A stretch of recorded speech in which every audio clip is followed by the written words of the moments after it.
Tu pensais visiter le Vietnam, mais t'as bu de l'eau du robinet. C'est surtout ça que tu as visité. Donc forcément, quand t'as compris ça, la question qui se pose, on boit quoi alors? Parce qu'au Vietnam, en réalité, il y a 3 façons très courantes de gérer ça au quotidien.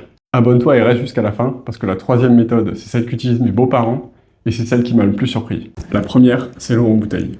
C'est la solution la plus simple, la plus rapide et la plus pratique quand t'arrives au Vietnam. T'en trouves partout, dans tous les convenience stores, ça coûte pas très cher, et c'est quand même beaucoup plus simple. La deuxième, c'est la fontaine à eau, la bonbonne ou le filtre à la maison. Là, on est sur quelque chose de beaucoup plus pratique au quotidien. Tu remplis ton verre, ta gourde, c'est quand même beaucoup plus pratique au quotidien et ça t'évite d'acheter des bouteilles en permanence. Quand tu t'installes à plus long terme, c'est là que ça devient intéressant. Et pour ceux qui s'interrogent, oui, l'eau de la douche est aussi filtrée.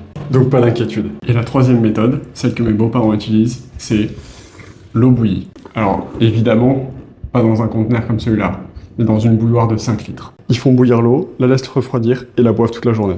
Et c'est pas du tout un cas isolé. C'est une méthode qui est encore très fréquente au Vietnam. Il y a quelques réflexes à prendre au début, mais on s'y fait assez vite. Eau en bouteille au début, filtre quand tu t'installes, et eau bouillie dans encore pas mal de foyers.